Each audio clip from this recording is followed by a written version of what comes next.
pour avoir un peu une idée.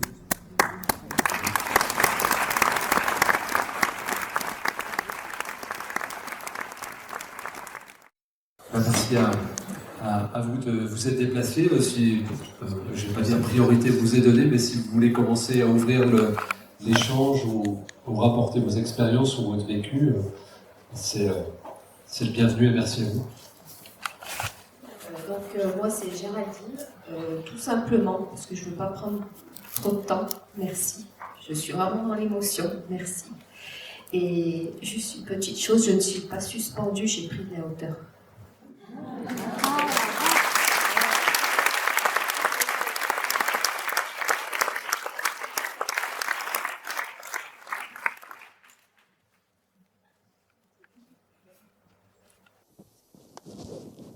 Oui, bonjour, merci pour cet éclairage. Je voulais juste vous demander une chose. Pendant tout le reportage, il n'y a pas eu le sujet des fermetures des lits. Il y a eu 7500 lits qui ont été fermés.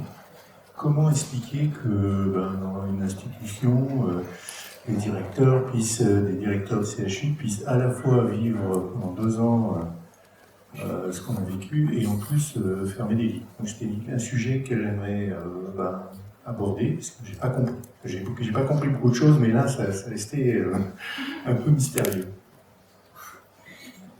Alors, je vais laisser quelqu'un d'autre répondre à ce sujet, juste pour dire, évidemment, au montage, on doit faire des choix. Il y a eu 6 ou 7 heures de ce qu'on appelle des rushs, c'est-à-dire des interviews brutes. Ce sujet-là, je l'ai laissé à Louis. Lui, il avait vraiment le regard un peu systémique, et c'est pour ça qu'il arrive plutôt en deuxième partie du documentaire pour faire justement toute cette approche. Mais par exemple, son interview a duré 1h15. Donc j'ai dû supprimer beaucoup de choses. Son interview complète, comme tous les autres intervenants, viendront plus tard lorsqu'on les aura montés, mixés, etc. Mais en effet, c'est une question qui est cruciale. Je ne sais pas si quelqu'un souhaite la développer parmi les intervenants. Peut-être Louis, si tu veux t'y coller, mais... C'est un gros sujet. Il y a quelques années, je crois que ça fait 5 ans, en commission médicale d'établissement, j'étais responsable de la mise en place des process qualité dans l'hôpital, et donc j'étais membre de la commission médicale d'établissement avec le directeur, etc.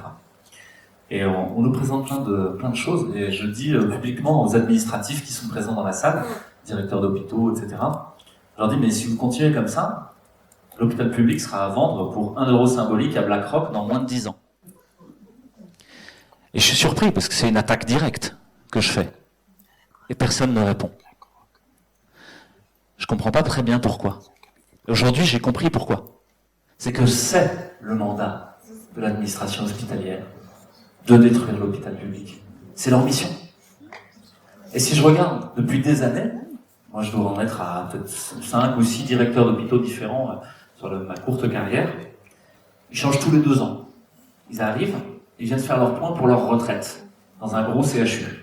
En général, c'est leur dernier poste. Et après, c'est fini, ça y est, ils ont la retraite à taux plein, je sais pas quoi. Il reste 2 ans, ils font un plan social. Il faut dégraisser le mammouth. Ils renouvellent pas les cuisiniers de l'internat, ils renouvellent pas, etc. Ils dégraissent. Parce que ça coûte trop cher. C'est leur obsession. On coûte trop cher. Il y a une petite bronca syndicale qui est de moins en moins audible et qui n'existe même plus pendant le Covid, on va dire. Le directeur est débarqué gentiment, et on en fait venir un nouveau, et ça recommence. Les soignants suspendus, c'est un plan social à pas cher. Qu'est-ce que ça veut dire? C'est-à-dire qu'il n'y a pas d'indemnité de chômage. On n'a même pas touché nos jours de repos. Ça s'arrête du jour au lendemain. Et pourtant, on est toujours salarié. C'est-à-dire qu'on ne peut pas trouver un autre boulot ailleurs. Parce qu'on a un contrat d'exclusivité avec l'assistance publique, pour ma part, par exemple. Donc je ne peux même pas aller bosser comme plombier ou je sais pas quoi. Je n'ai pas le droit, en termes de droit privé. Alors je le ferai quand même, s'il y a besoin. Mais voilà. Et ça, c'est tout bénef. C'est exactement ce que veut l'hôpital. Enfin, ce que veulent les commanditaires de la transformation de l'hôpital. Et c'est là qu'il faut comprendre que les directeurs administratifs, le ministre de la Santé, sont pas aux manettes. C'est pas eux qui décident du destin de l'hôpital. Et qui est-ce qui décide du destin de l'hôpital? On l'a dit. C'est McKinsey. Et derrière McKinsey, c'est BlackRock. C'est Vanguard. C'est Cerberus. Les réseaux, c'est Google, c'est Facebook. Parce que ce qui doit advenir, c'est la e-santé. Vous avez un article dans le Monde diplomatique de ce mois-ci qui est très intéressant, qui vous montre le nombre de milliardaires qui ont investi dans la e-santé de demain. Et je vous donne une dernière chose, après je rends le micro. Discuter avec des gens que je connais en Suisse, à côté de chez Jean-Dominique. Ils sont tous riches là-bas. Et ceux-là sont très riches. Ils vont à Davos chaque année. Et ils sont multimillionnaires. Et ils viennent me voir pour dire ouais, vous avez développé un réseau là, c'est bien, on aimerait bien récupérer le réseau, enfin, vous viendrez y travailler pour faire advenir un réseau de patients numérique. Ça, ce serait chouette. Et je leur dis, mais vous êtes en train de détruire la santé. Oui, on le sait, oui. Oui, c'est programmé. Ok. Donc la destruction de notre système de santé est programmée. Elle fait partie d'un agenda.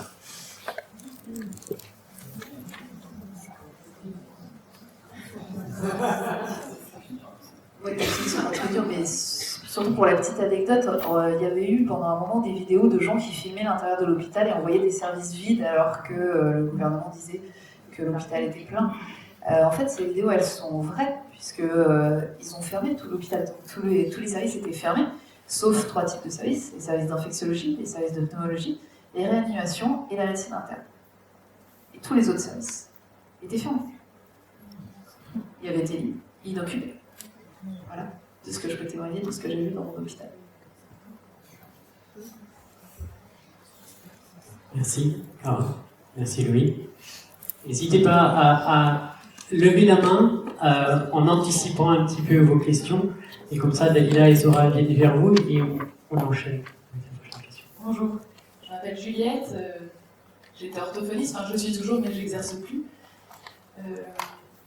J'ai demandé le micro, je ne sais plus trop pourquoi. Il y a eu beaucoup d'émotions. En fait, moi, ça remonte beaucoup en ce moment. Un peu après la bataille que j'ai menée, et je trouve toute seule, en fait, on parle beaucoup de l'hôpital public, mais en libéral, on s'auto-détruit tout seul. C'est-à-dire que je me suis de moi-même suspendue. De moi-même, j'ai fermé mon cabinet et perdu mes patients. Enfin, perdu, c'est surtout pas perdu, je les ai laissés, c'est eux qui sont suspendus et sans soin, c'est pas moi. C'est eux qui sont. C'est moi qui me trimballe le boulet de la culpabilité. Mais c'est eux qui sont sans soin. Et la question était sur ce fameux réseau de soignants souterrains ou parallèles. En fait, comment on fait pour y accéder en tant que maman qui a 3 enfants, qui a envie de continuer à être accueillie par des médecins qui ont envie de soigner. Et puis, comment on fait en tant que personne qui a certaines compétences. J'étais pas extraordinaire, mais j'avais quand même fait quelques études, quelques années d'expérience clinique, et du coup, comment on fait aussi pour continuer à soigner et en même temps, je ne le cache pas, gagner sa vie. Parce qu'en fait, depuis juillet de l'année dernière, même la perte d'un salaire, alors je fais partie des chanceux. Je me suis retrouvée dans ce que tu disais, Grégory, parce que en fait, moi j'avais la chance de pouvoir dire non, parce que mon mari gagnait sa vie. Mais le 14 septembre au soir, quand une aide-soignante n'était vraiment pas bien devant moi, je lui dis: Madame, vous avez besoin d'un verre d'eau, vous ne vous sentez pas bien? Elle me dit: non, mais c'est parce que je viens de me faire vacciner. Je savais que c'était l'obligation pour elle d'avoir 2 doses. Donc je lui dis: mais c'est pas grave, vous avez bien, je dis: c'est pas grave. Vous avez bien vécu la première, ça va aller. Elle me dit: non, non, c'est la première, c'est parce que sinon demain. Elle me montre sa fille qui était en face, elle me dit: bah sinon. Enfin, moi je suis mère célibataire et sinon elle n'a plus rien. Enfin, elle parlait pas parce qu'elle voulait pas affoler sa fille, mais j'ai compris. Et moi j'avais un rendez-vous pour le vaccin le lendemain, le 15 septembre. Je voulais pas leur donner raison, déjà je ne me serais pas fait piquer avant. Donc, si jamais j'y allais, c'était après la date. Mais en fait j'ai annulé le rendez-vous. Parce que je me suis dit, si personne contre le bulldozer qui est en route, en fait, il faut que je le fasse aussi pour elle. Parce qu'elle, elle ne peut pas. Moi, je peux encore. Mais voilà, donc bref.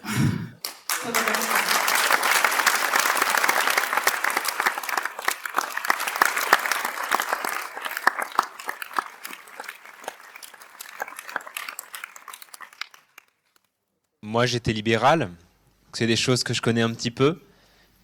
Et ces patients qu'on accueille pendant un mois encore en leur disant dans un mois c'est fini en fait. Et la culpabilité, et beaucoup de patients nous renvoient à cette culpabilité, oui mais vous m'avez abandonné. Ça on l'entend, ça c'est dur. Qu'est-ce qu'on a abandonné en fait? Qu'est-ce qu'on aurait pu continuer à leur proposer? Qu'est-ce qu'on aurait pu continuer à leur proposer? En tout cas, moi, en tant que médecin généraliste, c'était clair que j'aurais pas pu continuer à leur proposer de la médecine.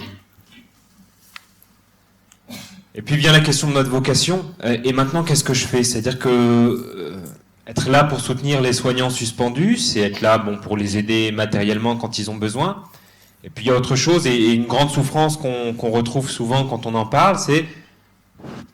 Moi, ma grande vocation, c'est pas d'être médecin, ma grande vocation, c'est de servir. Et si je sers plus à rien, qu'est-ce que je continue à faire? Alors, peut-être qu'on peut tous y penser, se dire que ce soignant suspendu, c'est déjà un être humain qui a envie de faire quelque chose, et on se pose souvent la question de savoir qu'est-ce qu'on peut faire pour lui. Des fois, on peut aussi se poser la question de qu'est-ce qu'il peut faire pour nous. Il y a des projets, il y a l'envie de construire quelque chose, l'envie de se dire il y a une médecine demain qui est déshumanisée et on ne veut pas de cette médecine et qu'est-ce qu'on peut proposer d'autre? Finalement, on a du temps pour le faire, on a du talent pour le faire. Donc, comment est-ce que financièrement tu peux vivre de ton travail? Moi, j'ai pas trouvé de réponse. Pour l'instant, je vis de mes renoncements. Voilà. Des choses que j'aurais pas, des choses que j'aurais pu avoir. Et derrière un renoncement, je trouve quelque chose derrière qui était là depuis le début et que je voyais pas. Et vivre de ces renoncements et se dire, je peux pas vivre entier, je vais vivre pauvre et je vais découvrir quelque chose. Pour l'instant, ça me va et j'ai la chance de pouvoir vivre comme ça. Mais il y a quand même cette idée de se dire, non, je suis pas inutile, non, je sers pas à rien. Et tout ça, et même la médecine en fait, en un an, j'ai découvert des choses de la médecine que je connaissais pas. Et des fois, j'aurais envie de pouvoir retravailler demain et de pouvoir dire, je vais mettre ça en pratique, pour le refaire auprès des personnes. Maintenant que j'ai compris tout ça, faudrait le faire. Ça va venir. Ça va venir. Il y a cette histoire de e-santé. Nous, on veut pas de ça. On va proposer autre chose. Ça met du temps. En même temps, faut prendre le temps aussi. Mais il y aura forcément une réaction. Il y aura forcément quelque chose et il y aura forcément un moment où on va retrouver notre utilité, notre place. Mais il faut déjà la trouver aujourd'hui, en fait. Voilà. La seule chose que j'aimerais dire à la salle, c'est posez-vous vraiment la question, non pas seulement de ce que vous pouvez faire pour l'autre, mais de ce que l'autre peut faire pour vous. Et accepter. Et ça aussi, en un an, forcément, financièrement, c'est plus compliqué. Donc, on apprend aussi à accepter que les autres nous donnent. Mais recevoir, c'est chouette.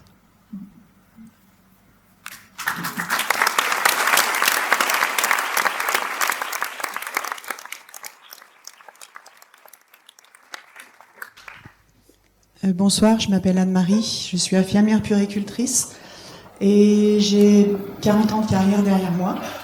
Et déjà, au début de ma carrière, j'avais déjà constaté qu'on ne remplaçait pas pendant les congés et je trouvais que les conditions n'étaient pas optimales.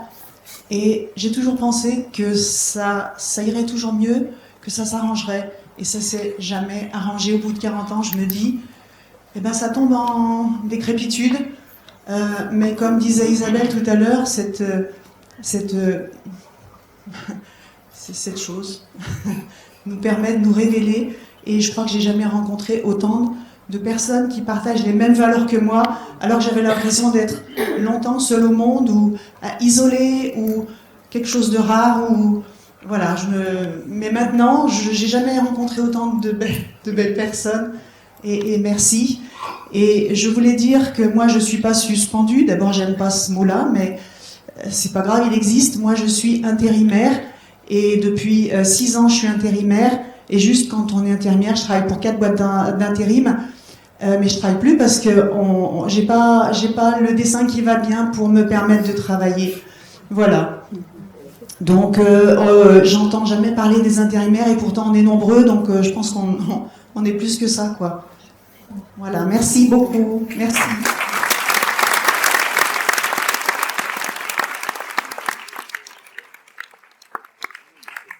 rebondis sur ce que tu dis. Le premier encart textuel au début du film mentionne un chiffre flou que j'ai mis à jour, j'ai mis entre 15 et 80 000.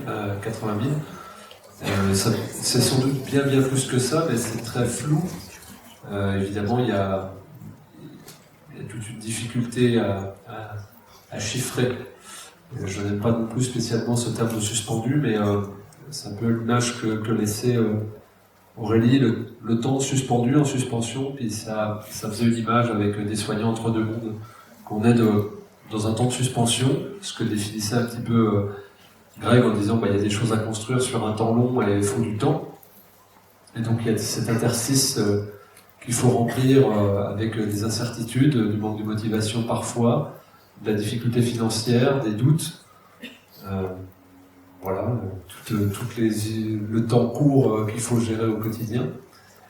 Mais en y mettant l'optimisme et la foi, c'est réalisable. Et c'est ce que tu décris très bien, c'est qu'on pouvait se sentir dans des îlots perdus, et puis que cette chose, comme tu l'as définie, c'est assez bien.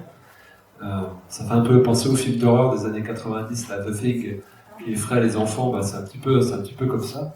Ce truc effrayant, a priori, permet de clairsemer les rangs et puis de se retrouver et puis de structurer des projets qui tendent vers une santé plus humaine et où les gens qui sont éjectés du système pourront se retrouver dans un autre, qui pourront le créer à l'image de ce qu'ils ont dans les tripes et dans le cœur et de ce que Greg définit dans le film comme soignant au lait, on ne peut pas l'arrêter, ou ce que Louis dit aussi, on ne peut pas voter mon titre de médecin. Voilà, c'est des choses qu'on peut...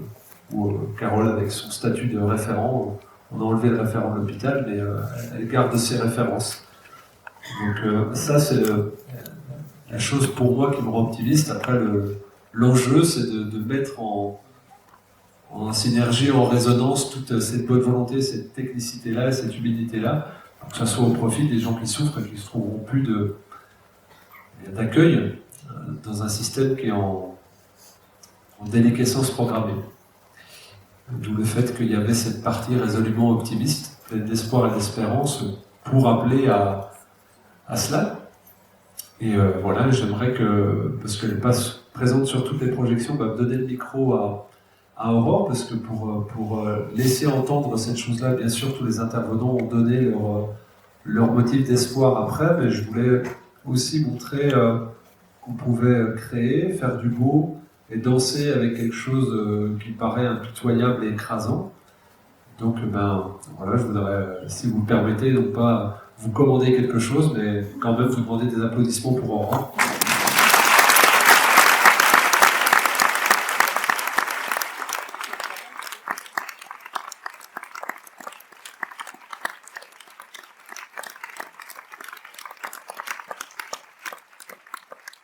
C'est aussi tout l'enjeu de mettre du beau, de la créativité, de l'inspiration. J'en profite aussi pour mentionner Cécile Petit qui a composé la musique originale du film dans un temps très court. Aurore, elle a improvisé toutes les danses en un peu plus d'une journée. On a filmé sur 6 heures dans un hôpital qui est en déconstruction, désamiantage, qui est à l'abandon. On a fait de l'exploration urbaine, on a évité ce qui devait être évité pour aller filmer, et donc elle a réalisé ses danses après qu'on ait beaucoup échangé, qu'elle ait pu écouter tous les entretiens en audio sans voir les personnages. J'aimerais qu'elle prenne le temps de détailler son processus, qui pour moi est inspirant, où on peut faire beaucoup à partir de pas grand-chose. Bonsoir, merci Fabien. Donc moi j'ai été effectivement très touchée par la cause en tant qu'artiste. On se doit en tout cas on a la casquette facile d'être ou acteur ou chanteur ou danseur et de pouvoir dénoncer et de se dire on a la chance d'être artiste, donc on a le droit. Donc moi j'ai engendré ce corps politique que j'appelle. Je ne me considère pas comme danseuse, je me considère comme artiste qui a un corps politique et donc qui dénonce les choses qui se doivent être dénoncées pour moi. Et donc Fabien, que je connais maintenant depuis 1 an et demi pour ces fameux stages de jeunes, que je vous invite à faire, avec qui on a eu une vraie rencontre. Et quelques mois après, Fabien m'appelle, me dit voilà, j'ai un projet et j'aimerais que tu sois sur ce projet. Je t'explique la suspension des médecins. Suspension de quoi? Suspension des aides-soignants, des soignants, etc. Donc il m'explique, moi j'étais pas du tout au courant, pas de télé, pas de journaux, je vis dans ma bulle, donc j'étais absolument pas trop au courant de ce qui se passait de ce côté-là. On savait, bon, l'obligation vaccinale, j'étais au courant. Donc voilà, très engagée sur ce propos, parce qu'en tant qu'artiste, nous aussi, on nous a demandé en tout cas d'être vaccinés pour des spectacles, pour passer à la télé, pour ce genre de choses. Et donc du coup, j'ai été touchée par ce propos-là. Donc j'ai dit ok, bah, pas de souci, Fabien, avec grand plaisir. Et elle m'a dit, bah, écoute, je t'envoie tous les audios des 7 intervenants. Je dis, moi, comment je procède? J'ai besoin en tout cas d'être dans la peau des personnes, parce que je veux surtout pas une belle danse, je veux pas être une belle danseuse, ou voilà. Je veux juste être être un corps engagé juste et exprimer en fait les émotions, et surtout exprimer ce que eux en fait ont subi. Et donc Fabien m'a envoyé les 7 audios d'à peu près entre 1 heure et 1 heure et demie. Et là, waouh, grande découverte. Je vous avoue que j'ai passé des nuits en larmes à vous écouter, et des fois j'arrêtais parce que c'était trop douloureux pour moi. J'avais trop d'émotions, j'avais de la colère, j'avais de la haine, j'avais de la culpabilité à cet endroit-là. Je te remercie, Fabien, parce qu'au moins j'étais un corps engagé, j'ai pu apporter une toute petite pierre à l'édifice, c'est ce que je me dis, mais je me sentais coupable d'avoir rien fait. On n'était pas au courant, j'étais pas au courant. Donc ouais, ça a été voilà, au moins 8 heures d'audio à écrire tout ce que vous avez dit, et bravo à Fabien, parce qu'il a dû faire le tri, en tout cas en 1h30, parce que c'est pas évident en fait de faire ce montage, hein. On pense que c'est facile, mais c'est vraiment pas évident de faire ce montage-là. Et donc il a su faire, prendre le meilleur et donc de les assembler. Et donc voilà, tout ce qu'il y a derrière, chacun vos témoignages m'ont énormément touché, vraiment. Et donc mon objectif a été pendant les 2 jours de tournage, 1 jour et demi, d'à chaque fois d'être juste en tout cas dans mon attention. Et quand Fabien filmait, on arrêtait, je disais, est-ce que j'étais juste, Fabien? Est-ce que vraiment j'étais juste? Parce que je veux pas que ce soit beau, je veux vraiment que ce soit juste. Est-ce que vraiment c'est ça? Il me disait, continue, on continue. Donc voilà, on a pu créer en fait ce qui s'est passé, une magie, en tout cas une connexion, une interaction. Pour moi, c'est la première fois que je rencontre Louis, Carole et Grégory, mais en fait, je les connaissais déjà. Moi, je les connaissais déjà. C'est comme si, voilà, on était liés, en fait. Quoi qu'il arrive, on était comme une famille d'âmes qui se retrouve. Et je te remercie parce que tu as su créer ce lien entre guillemets, un côté artistique avec un côté médical. On ne se serait jamais rencontrés, en fait, s'il n'y avait pas eu ce projet-là. Donc, c'est créer ces connexions-là. Et moi, je vous invite à dire, entre nous, vous, quelles connexions on peut faire avec eux, les suspendus. Et en fait, la connexion, pour moi, ça s'appelle l'amour. Et si tout simplement, en fait, on se donne de l'amour avec les vaccinés et les non-vaccinés, en fait, tout ça, on s'en fout. C'est comme on s'aime. Et on s'aime A-I-M-E, et on peut semer pour récolter. Voilà. Merci.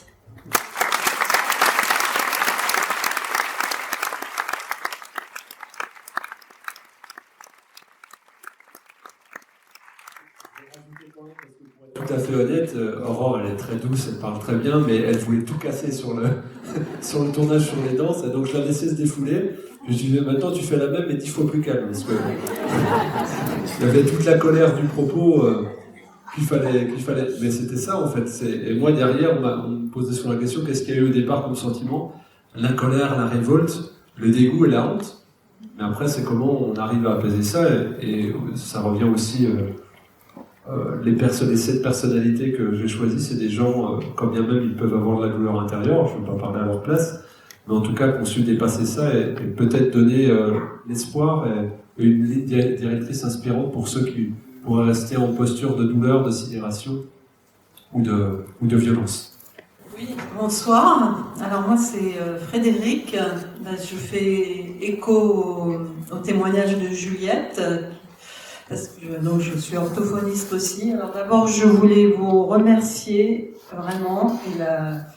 C'était primordial pour moi de voir. Bon, je suis pas dans le film, mais voir des personnes qui témoignaient, qui avaient ressenti la même chose que moi, c'était vraiment énorme. Et alors la petite touche artistique, ouais, c'était formidable.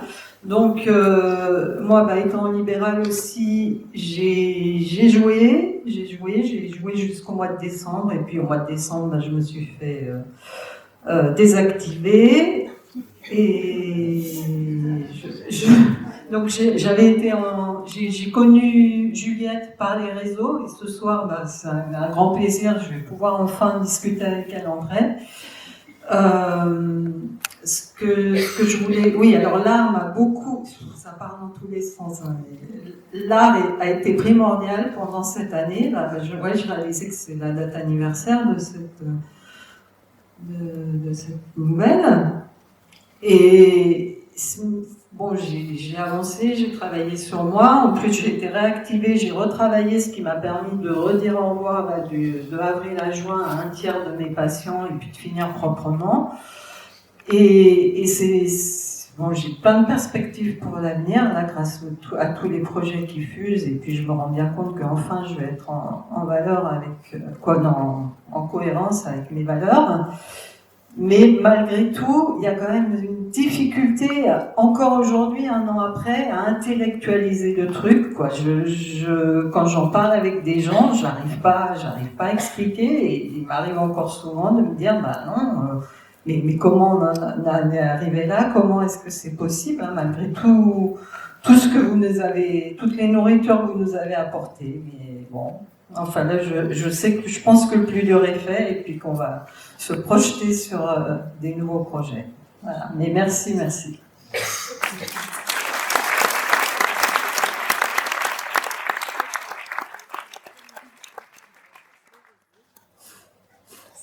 Bonsoir, je suis Michel. Je suis pas suspendu, donc je suis au René Pâquerette, je suis désolé.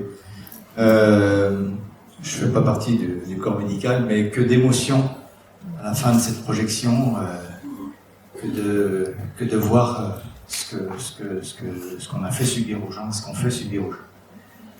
J'ai fait partie de ceux qui applaudissaient tous les soirs. J'ai pas compris effectivement qu'on puisse après se passer des mêmes personnes. Et c'est toujours le cas, et je ne comprends toujours pas que ce soit toujours le cas. Je voulais juste rebondir sur ce que vous avez dit, madame. Vous êtes une artiste, vous avez voulu témoigner et montrer par votre engagement le soutien. Et je trouve qu'on ne les voit pas beaucoup, les artistes.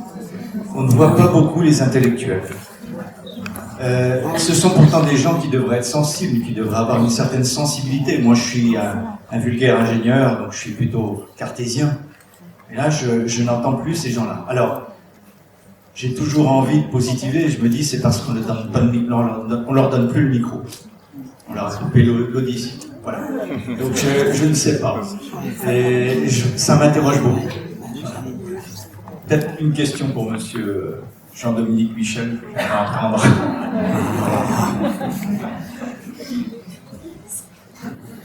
Merci beaucoup, et moi aussi, quel beau travail, franchement magnifique. Beaucoup d'émotions. Mais je crois que la réponse, elle est cinglante. C'est ce que Stéphane Hessel disait en disant la France était vichiste, elle n'était pas résistante. Il y avait quelques résistants, mais la France dans son entier était vichiste, et toujours avec les mêmes processus, les gens ne veulent pas être dérangés. Ils veulent pouvoir continuer leur vie normalement, ne pas se poser trop de questions. Très belle citation, si on s'intéresse trop à la vérité, il y a un moment donné où le confort disparaît. Et voilà, malheureusement, c'est vrai dans toutes les catégories de la population, même les anthropologues.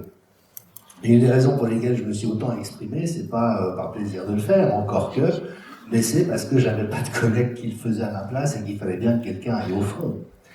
Maintenant, ce que j'ai envie de dire, c'est que vous êtes suspendus, les soignants, mais tant mieux. Est-ce que vous auriez vraiment envie de continuer à travailler pour ce monde-là ? Et je parle d'expérience, croyez-moi, mais je sais qu'il n'y a rien de plus douloureux que la perte de nos illusions. Mais il n'y a rien de plus salutaire non plus. Et la vérité, c'est que ce monde, il était déjà très déshumanisé depuis longtemps.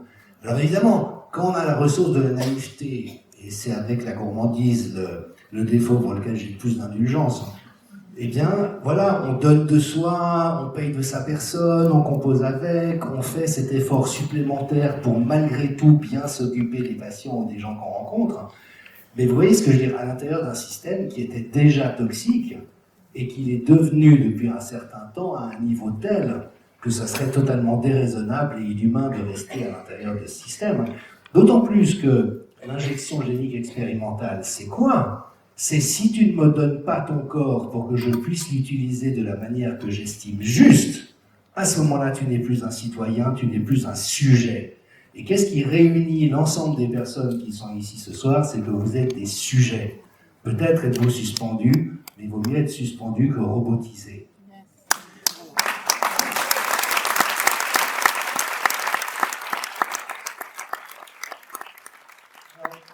Moi, j'ai un peu d'avance sur vous, parce que ça fait 25 ans que je m'intéresse aux scories du monde médical.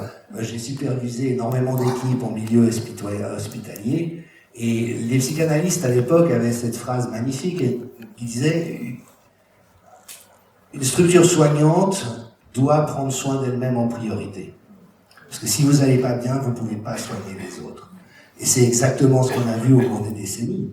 Et notamment les études Pfizer que j'ai décryptées avec Alexandra Orlianco et d'autres, c'est de la fraude à l'état pur. La méthodologie est changée en cours de route, on apparie des groupes, on fait disparaître des trucs, on escamote. C'est d'une truanderie intellectuelle absolument monstrueuse. Et donc il y a des gens qui ont réussi à s'en rendre compte et à en tirer les conséquences, et puis il y a tous les autres qui ne veulent pas voir. Et donc, aujourd'hui, on est dans ce point de battement où ça n'aurait plus aucun sens de continuer à se sacrifier pour un monde qui n'en vaut pas la peine. Ces gens à qui vous avez donné vos vies n'en valent pas la peine. Et ce qu'ils ont fait de l'hôpital public n'en vaut pas la peine. Alors, je terminerai juste avec ça. Ça pose quand même une question intéressante. C'est quelle est la part de la santé qui a réellement besoin de la médecine technique? Et dans les faits, c'est probablement très réduit. Et peut-être que le modèle hospitalier n'est pas un bon modèle. Il est apparu à la fin du 19e, il a peut-être vocation à disparaître.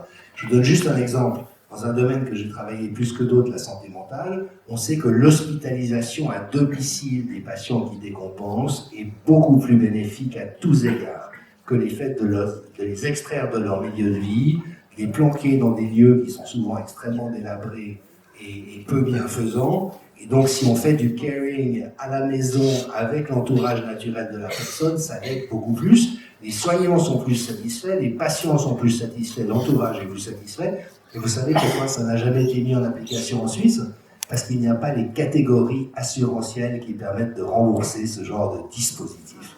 Donc en fait, ce monde, il est en train de s'effondrer. Tant mieux, il était devenu trop vicié. Et maintenant, toute la magnifique question que vous avez posée dans ce film, et vraiment bravo pour cette réalisation qui termine sur cette note d'espérance, c'est qu'on a vocation à vivre infiniment mieux que ça.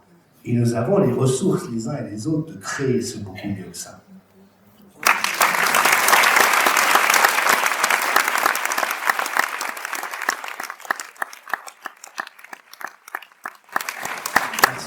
Jean-Dominique, la plupart des soignants suspendus que je peux rencontrer lors des projections me disent quasiment tous unanimement, si on me donnait la possibilité de revenir, je me poserais très sérieusement la question, et la plupart me disent après s'écouter parler, non, j'y retournerai pas. Quand bien même ils peuvent avoir des difficultés financières, des difficultés relationnelles, ils ne peuvent plus, et quand ils sont encore en lien avec les... Carole le dit dans l'interview, mais je ne l'ai pas mis au montage, qu'ils ne sont pas plus heureux qu'elle, et qu'il y a encore beaucoup de souffrance, et qu'il y a beaucoup de soignants qui sont restés en poste, qui, comme l'image que Louis utilisait, à qui on a fait une clé de bras, et qui ne sont pas très à l'aise avec soit ce qu'ils ont fait, soit l'état de délabrement dans lequel ils sont, et puis avec des collègues en moins. Donc il y a peu de soignants suspendus en fait qui retourneraient si on leur donnait la possibilité de le faire parce qu'ils sont passés de l'autre côté du miroir. J'aimerais, puisque la question a été adressée aux intellectuels, donner la parole à à Laurent, qui nous fait le plaisir d'être avec nous ce soir.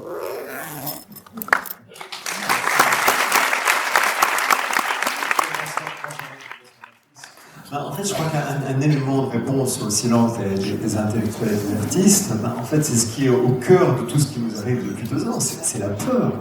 En fait, on a joué sur la peur des gens pour leur vendre ce vaccin, pour leur vendre le confinement, pour leur vendre quoi finalement? Pour leur vendre la privation de liberté. Et en fait, cette peur, elle agit aussi sur les intellectuels, sur les artistes. Il faut pas se leurrer. Moi, quand j'ai choisi d'écrire un livre pour dénoncer ce qui se passe depuis 2 ans, en fait, déjà tous mes amis ont essayé de me dissuader de le faire. Je m'en fous, tu vas te faire démolir. Mon éditeur, quand je lui ai remis le manuscrit, il a lu. D'abord, il m'a dit putain, la claque dans la gueule que je me suis prise. Et ensuite, il m'a dit mais t'es fou de publier ça. Ne fais surtout pas ça, tu vas perdre tous tes lecteurs. Et moi, ça m'a un petit peu refroidi. Il m'a dit réfléchis, prends 15 jours, réfléchis. Donc j'ai pris 15 jours, et puis je me suis réveillé un matin, et je me suis dit, mais si je ne le publie pas, je vais me sentir lâche toute ma vie. Et la suite, en fait, a été étonnante, parce que non seulement il a tout fait pour me dissuader de le publier, mais il a tout fait aussi pour mettre le livre sous le tapis. En fait, donc il y a eu zéro publicité, contrairement à ce que mes livres ont d'habitude. Et au-delà de ça, en fait, ce qui est intéressant, c'est que il y a un certain nombre de journalistes, même des rédacteurs en chef de 2 grands journaux et magazines, qui m'ont appelé, qui m'ont dit, mais voilà, je suis, chacun m'a dit, je suis complètement d'accord avec ça, je soutiens à fond. Oui, mais il n'y a pas eu d'article. Donc ils étaient d'accord avec moi, et vraiment des journaux et magazines très connus, quoi. Oui, mais ils n'ont pas osé. J'ai des amis écrivains qui pensent exactement la même chose que moi, que nous, mais qui n'osent pas le dire. Donc en fait, il y a la peur, c'est avec la peur qu'on tient les gens. Vous savez, Machiavel disait « Celui qui contrôle la peur des gens devient le maître de leurs âmes ». Je pense qu'on est en plein temps aujourd'hui.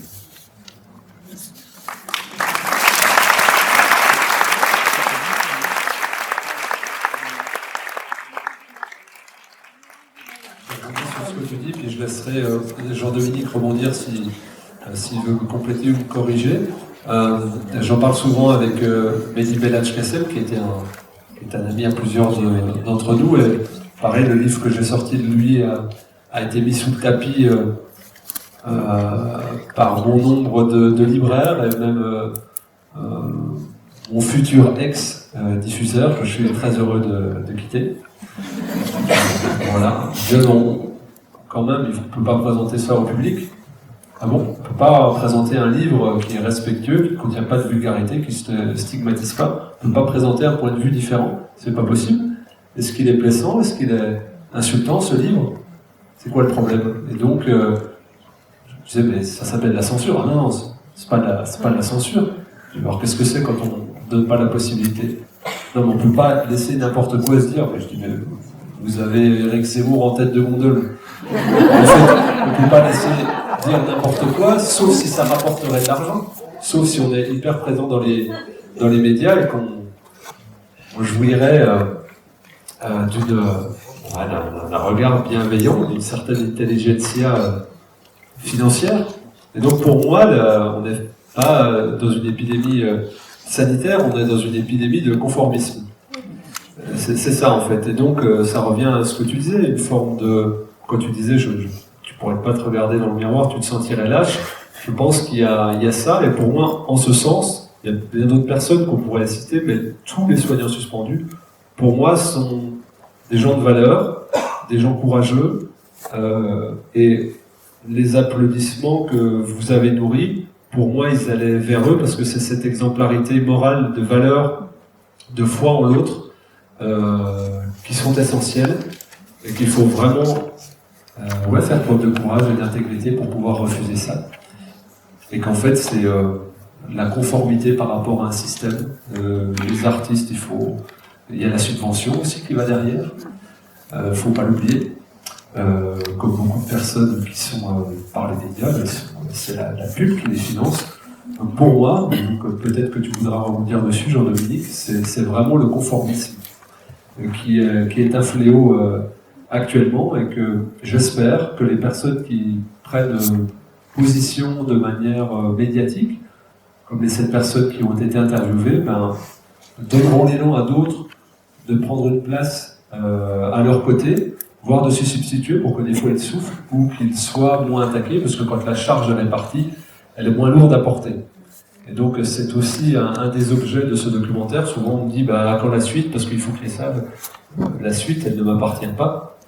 Je profite pour faire un coup de pub pour le site soignant au pluriel-suspendu.fr qui recense toutes les œuvres dont je peux avoir connaissance sur les soignants suspendus et les témoignages pour justement faire une espèce de front et inspirer d'autres personnes à prendre cette suite et que ça ne soit pas une voix, ni 7, ni 15 000, mais des dizaines de milliers qui seront non caricaturables et qui feront passer, j'espère, des personnes de l'état de latence à celui de non-conformisme, qui est la chose la plus saine pour la santé.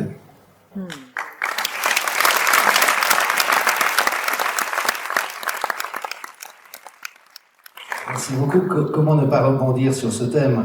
Mais effectivement, les époques exceptionnelles comme celles que nous vivons mettent en lumière un certain nombre de profils types. Il y a déjà les salauds, comme ce professeur de médecine qui va attaquer le non-vacciné. Ça, c'est des grands prédateurs sociopathes, pervers. Il y en a beaucoup dans les positions de commande. Et c'est vraiment des profils qui sont difficiles pour nous à prendre en considération parce qu'ils sont tellement éloignés de notre humanité qu'on comprend pas comment ça fonctionne, et donc on a tendance à les parer des attributs de notre propre humanité, ce qui est un piège absolu. Après, il y a les gens qui s'insensibilisent, les collègues qui disent non mais c'est ton choix, hein, moi je vais pas avoir un problème là-dedans. Et c'est des gens qui ne se mutileraient pas de leur sensibilité s'ils n'étaient pas dans une époque folle. Il y a aussi ceux qui font du zèle, et qui sont les pires, et qui finalement ont tellement de choses non résolues entre eux, que ça devient les petits chefs, les petits tyrans, les petits harceleurs qui rajoutent des couches. Et puis il y a les personnes, Dieu merci, qui sont immunes à ça. Et effectivement, Ariane Bigrand, qui est la grande spécialiste de ces questions, a identifié qu'il y a 3 caractéristiques dans les gens qui ont la possibilité de ne pas être pris dans ces jeux toxiques. C'est la capacité de penser par soi-même, de se renseigner, de pas juste gober ce que dit BFM. Et la raison pour laquelle je citais les études Pfizer, c'est qu'actuellement le New England Journal of Medicine, c'est le BFM de la science. Mais littéralement, je veux dire, ça a le même degré de crapulerie. La deuxième caractéristique, c'est l'attachement à la vérité. C'est le fait que la vérité est essentielle, et même si ça coûte d'être aligné avec la vérité, c'est des personnes qui ont cette compétence de ne pas fermer les yeux et de ne pas regarder ailleurs. Et puis, une des autres conséquences du feu roulant dans lequel on est, alors je suis ravi que tu n'aies pas eu l'article, nous on en a eu, et qui était particulièrement méchant, donc je dirais que tu as un peu le traitement de faveur, hein, c'est l'admiration que les gens me portent, parce que Louis a été le gourou d'extrême droite, moi j'étais un imposteur qui a truqué mon CD, enfin des trucs mais ignobles. Et voyez ce qui se passe, c'est qu'en temps normal, les gens ne se permettent pas ce genre de choses. Mais quand tout d'un coup il y a le déferlement totalitaire, à ce moment-là, la licence est donnée, et c'est là où on voit effectivement des héros, et pour moi vous êtes des héros, et des gens qui deviennent des sales types, alors qu'ils ne le sont pas fondamentalement. Il n'y avait pas une majorité de sales types en Allemagne avant la Deuxième Guerre, c'est pas vrai. Mais dans ce déferlement, il y a effectivement beaucoup de gens qui n'ont pas d'immunité. Et au fond, ce que ça dessine pour notre humanité, c'est qu'à chaque fois qu'il y a une grande catastrophe, on dit jamais plus. Mais tant qu'on n'intègre pas le fond de ce dont il s'agit, et notamment que cette soumission à l'autorité, ce conformisme dont tu parles, est la racine qui fait que ça va se reproduire, vous voyez ce que je veux dire? C'est comme tant qu'une leçon n'est pas apprise, elle nous est resservie encore et encore. Marie-Estelle Dupont et beaucoup d'autres ont mis en avant le fait qu'on est actuellement soumis à des agissements de la part de nos autorités qui sont caractéristiques des familles toxiques qui détruisent les enfants. Voilà. Et donc c'est une très bonne nouvelle face à des gens-là. Il y a une seule ressource, c'est de se tirer.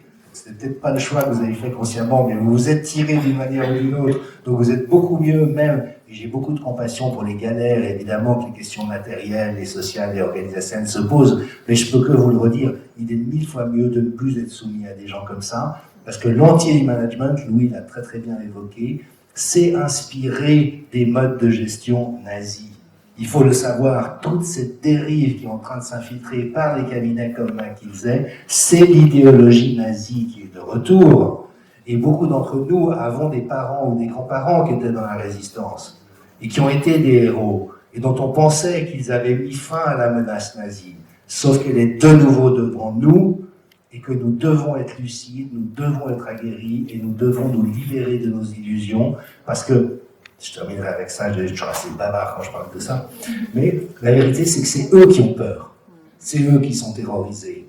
Et ce que dit Ariane Biran, ce que dit Matras Desmet, c'est qu'il ne faut pas hésiter à dire les choses, d'être droit dans ses bottes, de les nommer, de ne pas avoir peur. La peur est de leur côté, parce qu'ils sont en train d'instrumentaliser un mensonge monstrueux qui va se retourner contre eux tôt ou tard.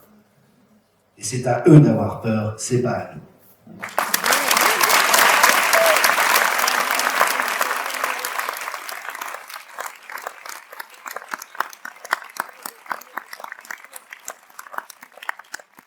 Une petite anecdote pour illustrer ton propos de tout à l'heure, quand tu disais dans les années 40, la France était vichiste.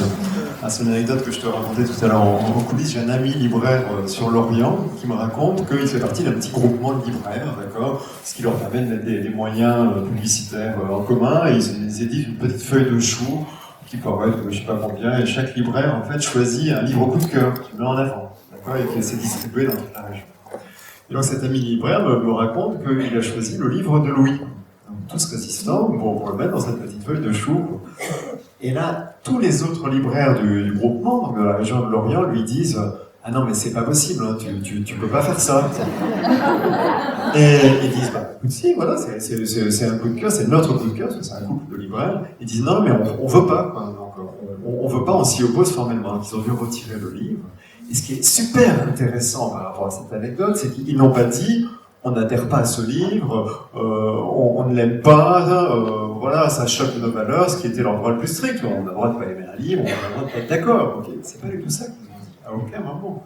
Ils ont juste dit on va avoir des problèmes. Donc on s'auto-censure. Tu vas être conformiste tout à l'heure. On s'auto-censure parce qu'on va avoir des problèmes. Et ça, je trouve, moi, ça me fait penser au vichisme que tu évoquais tout à l'heure.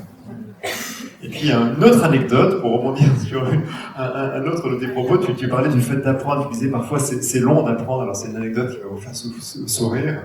Avec mon épouse, il y a quelques mois, on croise un voisin qu'on avait vu depuis quelques temps. Donc, on lui dit alors, comment ça va? Il a une soixantaine d'années, quoi. Il nous dit bah, ça va pas très fort, hein, parce que je viens de faire un double AVC. Je lui dis ah bon? Ah oui, en fait, j'ai été vacciné, puis à la deuxième dose, poum, double AVC.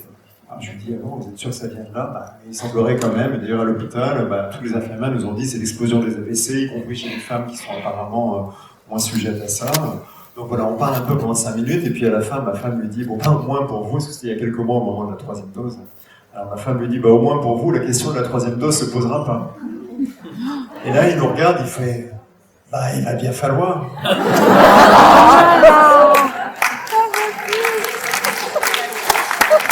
Bonsoir, moi je suis simplement très très ému parce que d'une part je suis charpentier et maçon, donc je vous remercie tous pour vos témoignages et je voulais vous dire qu'il y a dans le continuum qui a été évoqué quelque chose avec des héros, effectivement.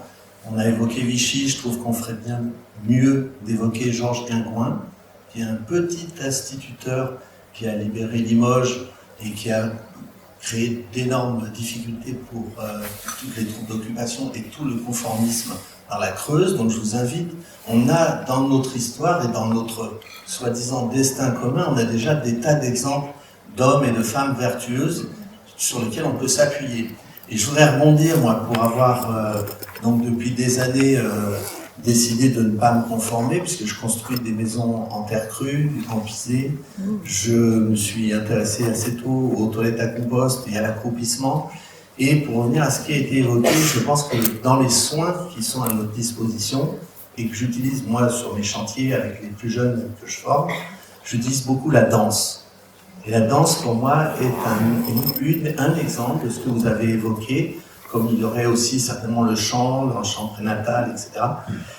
Et je peux vous dire que je suis extrêmement touché par le potentiel que nous représentons corporellement, physiologiquement. Je n'ai pas du tout de compétences en médecine, donc pour moi il était évident qu'il n'y avait pas de possibilité de se faire vacciner, mais j'ai envie d'applaudir et de me sentir rassemblé avec tous les gens qui font le pari de démissionner, de désobéir. Parce qu'il y a des satiétés dans ces frictions avec l'institution qui sont extrêmement satisfaisantes. On toucherait presque à une forme d'érotisme.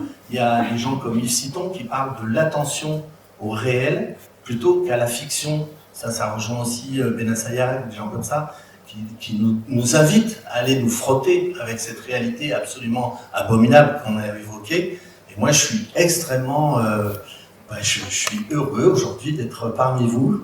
Et je peux vous dire que les maçons, on serait très heureux de fabriquer des maisons de naissance. Moi, j'ai beaucoup de compassion pour les sages-femmes. J'ai prêté ma maison pour qu'il y ait des accouchements à domicile dans ce contexte du Covid.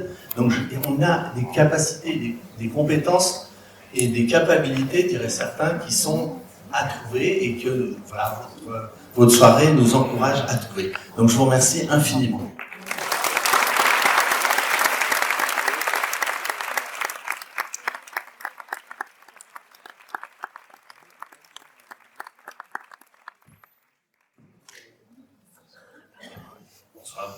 Serge, mon premier mot c'est merci. Merci Fabien. Merci à tous les participants parce que depuis 2 ans, effectivement, on marche beaucoup à la peur, on marche à la culpabilité, au dissensus. On s'oppose beaucoup dans la famille, dans les amis. Ça nous a pas aidé tout ça. Mais ça a permis de créer d'autres réseaux, ça c'était la partie positive. Et surtout, ce que je voulais témoigner, ce témoignage, c'était le fait que à travers cette peur, dans ton documentaire, Fabien, et tous les participants, on voit des visages lumineux, des personnes ouvertes, des personnes qui sont dans un désir de construire et pas de détruire. Et voilà ce que je retiens, une des choses que je retiens principalement. Moi, je suis masseur kinésithérapeute, j'ai exercé en libéral jusqu'au 15 septembre. Je comprends, parce que on va se reconstruire autrement. Il y a d'autres solutions, il y a d'autres voies qu'on est en train de mettre en place et je pense que le meilleur est à venir. Merci.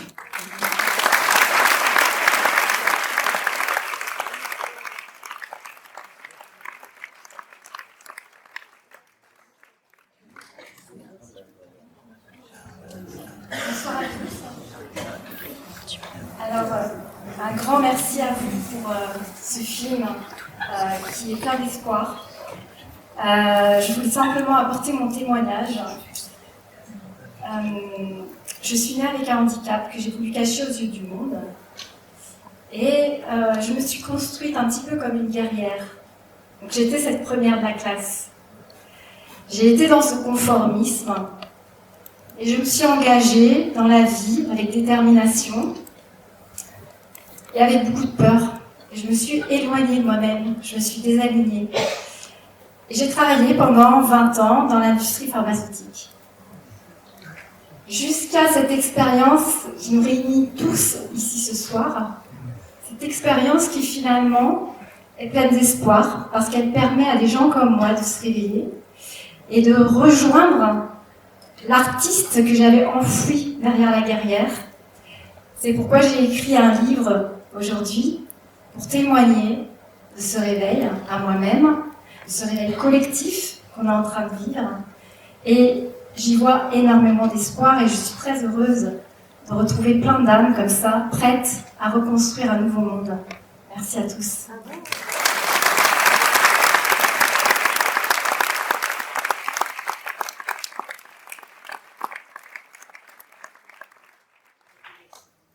Merci de me donner la parole.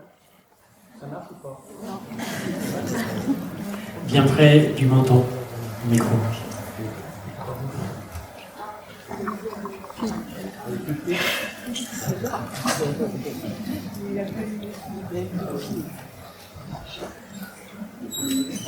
Vous m'entendez? Oui. Merci, je m'assieds. Je n'ai rien à enlever à votre film qui est remarquable, qui va mettre la peur de l'autre côté, et je souhaite qu'il soit diffusé largement en France, parce que rapidement le renseignement intérieur va s'en occuper. Donc, je ne vous dis pas mon nom, c'est pour l'appel, je suis retraité comme médecin, j'avais 3 spécialités, expert judiciaire pendant 26 ans. J'ai arrêté mon activité expertale parce qu'on n'était pas payé par les voyous. Comme beaucoup d'autres experts judiciaires, quand on dit qu'on manque d'experts judiciaires, c'est la faute du gouvernement. Au sujet du confinement, du premier confinement, je fais une observation. Il faut lire le livre de Moi Galilée, qui a été écrit en 8 jours par Galilée, il y a 4 siècles, qui était extraordinaire parce que tous ses amis mouraient autour de lui. Il se palpait l'aine tous les jours pour voir s'il y avait un bubon, parce qu'il y avait la peste bubonique. Il était soutenu par le pape de l'époque, ce qui n'est pas le cas du pape actuel en ce qui concerne le coronavirus. Une remarque sur les fermetures des lits. J'ai participé avec une équipe de Raymond Barre autrefois au sujet de la fermeture des lits qui existait depuis bien plus de 5 ans, il y a 25 ans, parce que on comptait 10 personnels pour un lit. 10 personnels avec des grèves sans cesse de la CGT. Alors je ne connais pas le ratio actuel, si c'est 10, 12, 15 personnels par lit, mais c'est ça le fond du problème, c'est le nombre de personnes, surtout qu'il y avait les 35 heures, etc. Je rajoute au sujet du confinement. Je pense que le premier confinement était justifié. Parce que, vous savez, on n'a pas parlé ici du laboratoire P4 de Wuhan, qui a été créé en 2003, sur le modèle de suie de Gerland, de Mérieux, avec en 2010 des biologistes français qui sont allés là-bas, qui sont restés seulement quelques mois, parce qu'ils ont compris que c'était un laboratoire de bioterrorisme. Et les Chinois savaient que c'était un virus dangereux qui avait fuité, puisqu'ils ont construit, je crois, 2 hôpitaux, 10 000 lits en 15 jours. Donc, le confinement, on savait qu'il y avait un danger. Donc, je donne la confession, si vous voulez, au gouvernement pour le premier confinement, mais c'est tout. Personnellement, nous avions de la famille, des amis qui travaillaient pour la Chine, qui ont été très malades à partir de octobre 2019 en Chine, à Wuhan. On vous raconte que le premier virus est apparu en janvier, c'est vrai, 4 mois avant. Tous ceux qui sont revenus de Chine pour se soigner, ils prenaient des précautions, antibiotiques, azithromycine, ils passaient au fer à repasser leurs billets de banque, ils s'isolaient dans leur chambre, et ça, on ne vous le dit pas. Alors, Véran et Buzyn, les 2 sinistres Véran et Buzyn, ont pris un décret le 20 mars 2020 interdisant aux généralistes de prescrire l'hydroxychloroquine, ce qui était admissible, hein, effectivement. Moi, j'en ai prescrit beaucoup, avec la retraite bénévolement. Et ce décret, je ne l'ai pas dit, il était annulé par le Conseil d'État. Aucune publicité. On peut prescrire. Moi, j'ai prescrit beaucoup, gracieusement, à beaucoup de gens qui me contactaient, dont certains qui sont ici présents, que j'ai reconnus. Téléphone, dire, ça fait 5 jours, ma femme est en train de mourir, elle a 39,5, elle est Covid positive, moi aussi. Qu'est-ce qu'il faut faire, docteur? C'est un samedi soir.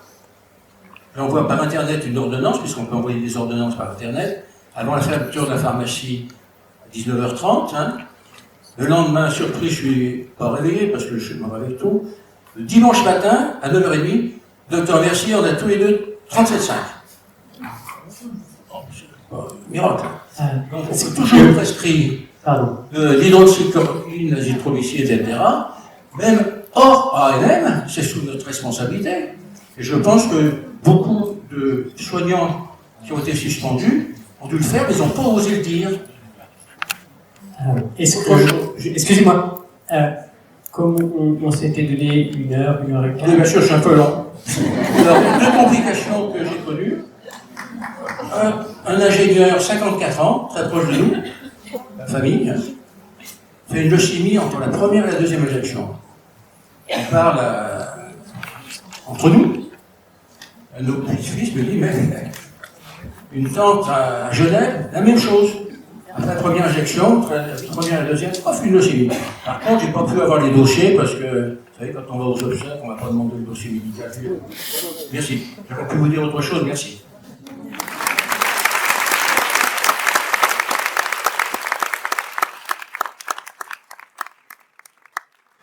Merci pour ce témoignage.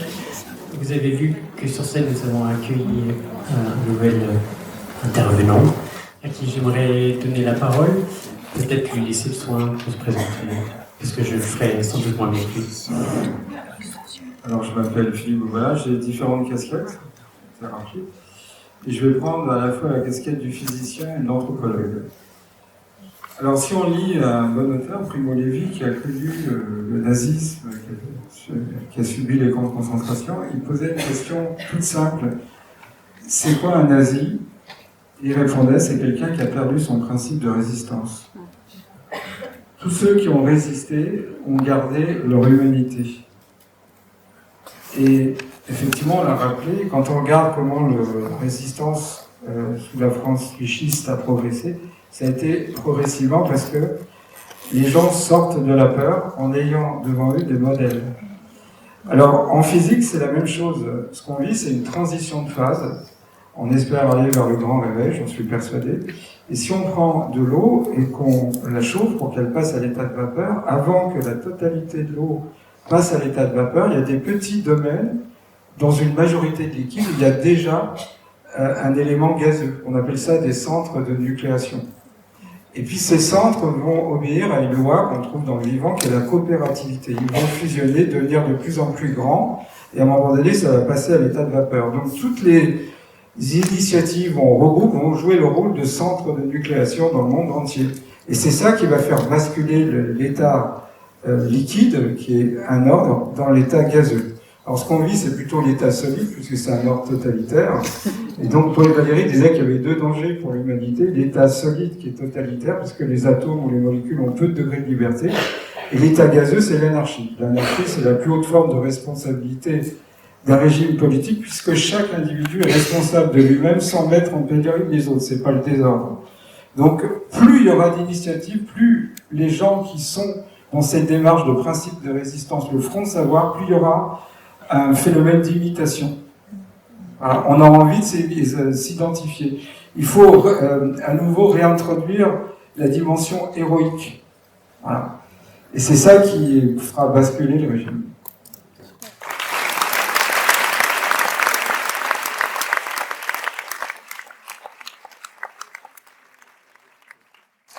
Je pense qu'on prenne une dernière question. Oui, je peux. Allez-y. Je m'appelle Régine, je suis une simple retraitée.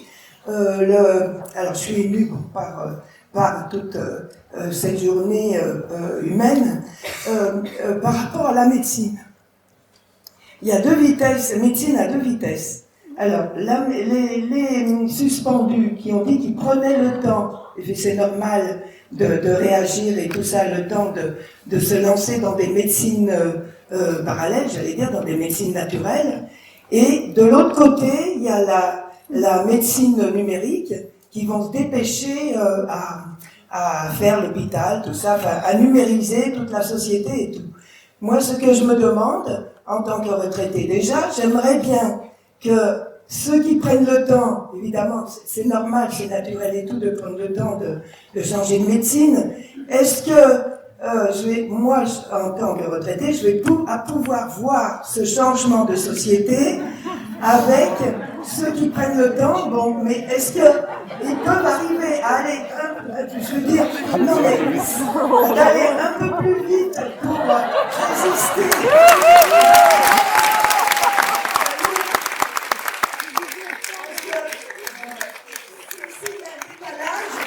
S'il y a un décalage, il peut y avoir beaucoup de morts, beaucoup de...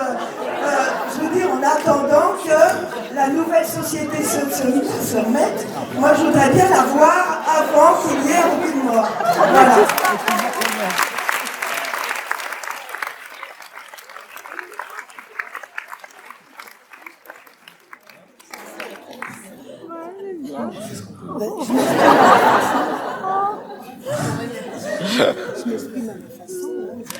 Il y a des endroits dans le monde où les gens vivent centenaires. En plus, vous en avez tous entendu parler, je crois qu'on appelle ça des zones bleues. Et si on regarde autour de ces zones bleues, il y a quelque chose qu'il n'y a jamais. C'est un CHU.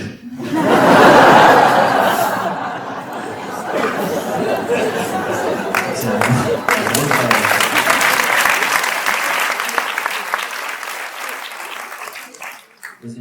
on est dans une phase d'accélération, et probablement le déferlement totalitaire n'est pas arrêté. Nous sommes toujours suspendus. Toujours en pending des décisions à la con auprès des ministres, quoi. Ils sont comme du lait sur le feu, là, hein. Je pense qu'on ne peut pas les laisser 2 minutes, quoi, sinon ça déborde. C'est un connerie. Et le sort des soignants suspendus est un peu exemplaire, au sens où les gens pourraient s'en ficher, mais effectivement, ils sont touchés, pas forcément par les soignants suspendus, mais parce qu'ils voient le système de santé déplorable dans lequel ils vont être. Et donc là, ils sont touchés directement. Je ne vais pas pouvoir me faire soigner.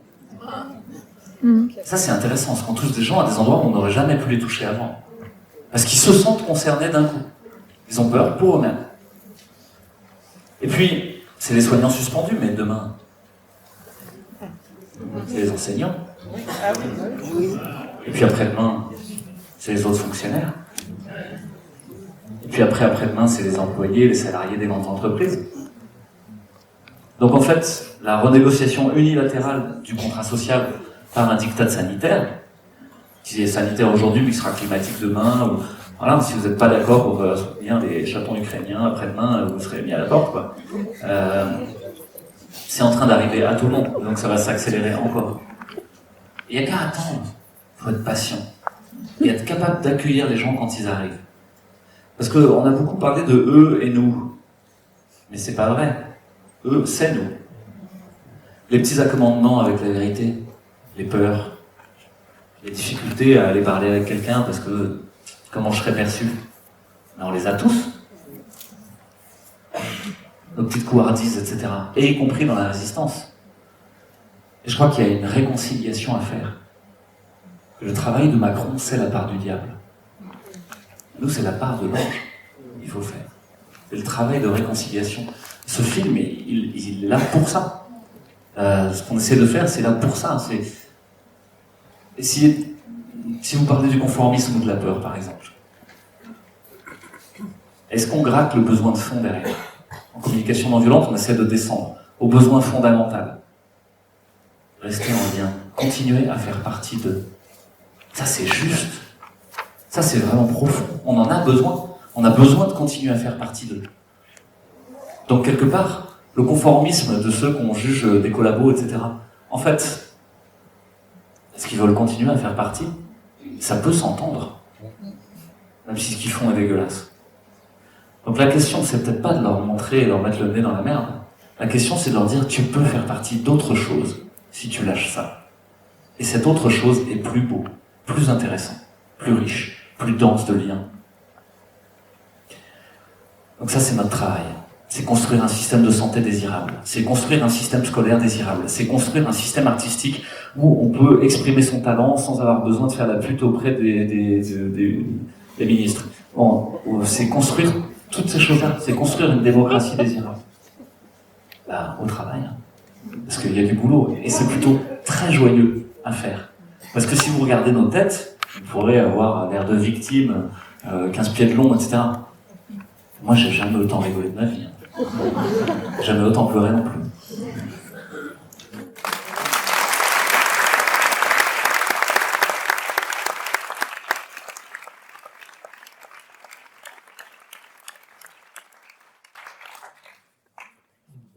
Fabien, est-ce que tu veux peut-être me dire un mot pour conclure, ou c'est moi qui le ferai pour la soirée? Il y a 4 soignants qui étaient dans le film qui ne sont pas présents ce soir, donc Aurélie, Caroline, Eric et Judith. Donc déjà, les saluer parce que moi j'ai pensé à eux toute la projection. Comme je l'ai dit, c'est pas évident qu'on puisse se retrouver tous.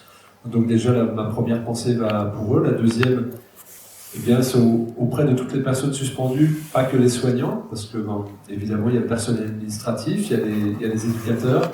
Il y a beaucoup de professions qui ont eu à subir cela. Et puis, vraiment, il doit y rester quelque chose.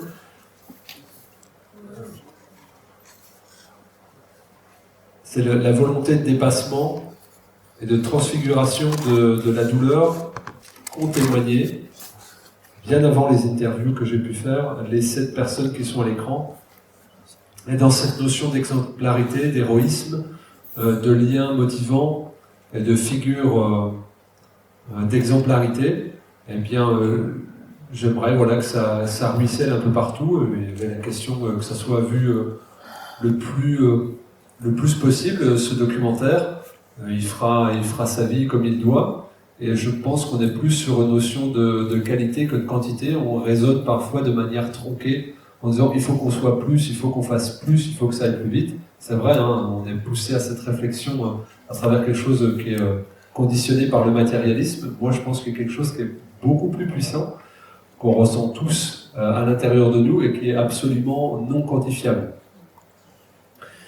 Et je souhaite que ça transperce chacun et chacune sans qu'il y ait besoin de voir ce film et que simplement nos actions, nos pensées puissent avoir un rayonnement si puissant que ça laisse les bras ballants à ceux qui sont encore en sidération et que ça soit un espace d'accueil, comme l'a dit Louis, comme l'a laissé entendre Grégory aussi dans les structures de soins qui peuvent se mettre en place.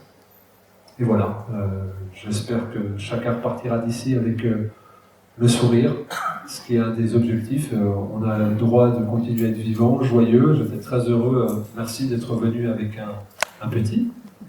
Parce que c'est ça en fait, c'est la vie qui continue. Donc merci à lui de s'être exprimé pendant la projection. C'était très, très beau. Et encore une fois, si je puis me permettre, un immense merci à tous ceux qui ont participé à mettre en place cet événement. Quand on n'est pas au cœur d'organisation, des fois on ne se rend pas compte de tout ce que ça peut être, de tout ce que ça peut impliquer.